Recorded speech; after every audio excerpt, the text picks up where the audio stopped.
So hello guys, welcome to Kirik Kannadiga YouTube channel. ಸ್ನೇಹಿತರೆ, big boss ಅವರು ಒಂದು ಹೊಸ ಪ್ರೋಮೋನ ಬಿಟ್ಟಿದ್ದಾರೆ. ಅದರಲ್ಲಿ ಭವ್ಯ ಮತ್ತು ತ್ರಿವಿಕ್ರಮ್ ಅವರ ನಡುವೆ ಜಗಳ ಇದೆ. ಫೈನಲ್ ಬರ್ತಿದ್ದಂಗೆ ಎಲ್ಲರೂ ರೋಚಿಗೆದ್ದಿದ್ದಾರೆ. ಈಗ ಬಿಟ್ಟಿರೋ ಪ್ರೋಮೋದಲ್ಲಿ ಬಿಗ್ ಬಾಸ್ ಅವರು ಒಂದು ಹೊಸ ಟಾಸ್ಕ್ನ ಕೊಟ್ಟಿದ್ದಾರೆ.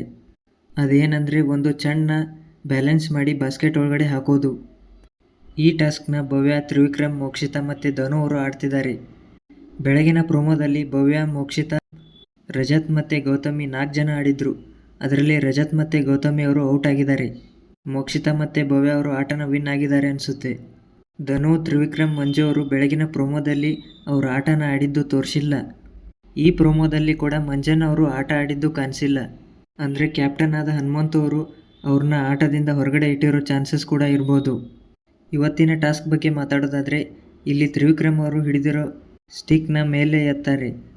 ಆಗ ಹನುಮಂತು ಅವರು ಫಾಲ್ ಅಂತ ಹೇಳಿದಾಗ, ಫಾಲ್ ಅಲ್ಲ, ಫಸ್ಟಿಂದ ಆಡಬೇಕು ಅಂತ ಭವ್ಯ ಅವರು ಹೇಳ್ತಾರೆ. ಆಗ ಬಿಗ್ ಬಾಸ್ ಅವರು ಮತ್ತೆ ಆಟನ ಶುರು ಮಾಡಿ ಅಂತ ಹೇಳ್ತಾರೆ. ನಂತರ ತ್ರಿವಿಕ್ರಮ್ ಅವರು, ನಾನು ಸೋತಾಗ ನಿನ್ನ ರಿಯಾಕ್ಷನ್ ಹೇಗಿತ್ತು ಅಂತ ನೋಡಿದೆ ನಾನು ಅಂತ ಹೇಳ್ತಾರೆ. ಸ್ಪೋರ್ಟಿವ್ ಅಂತ ಹೇಳ್ತಿರಲ್ಲ, ಬಿ ಸ್ಪೋರ್ಟಿವ್ ಅಂತ ತ್ರಿವಿಕ್ರಮ್ಗೆ ಭವ್ಯ ಅವರು ಹೇಳ್ತಾರೆ. ರಜತ್ ಮತ್ತು ತ್ರಿವಿಕ್ರಮ್ ಅವರು ನಡ್ಕೊಂಡು ಹೋಗುವಾಗ, ಏನು ಆಡ್ತಾರೆ ಜನ ಅಂತ ರಜತ್ಗೆ ಹೇಳಿದಾಗ, ಆಗ ಮೈಂಡ್ ಯುವರ್ ಲ್ಯಾಂಗ್ವೇಜ್ ಅಂತ ಭವ್ಯ ಅವರು ಹೇಳ್ತಾರೆ. ನಾನು ನಿನ್ನ ಹತ್ರ ಮಾತಾಡಿಲ್ಲ ಅಂತ ತ್ರಿವಿಕ್ರಮ್ ಅವರು ಹೇಳ್ತಾರೆ.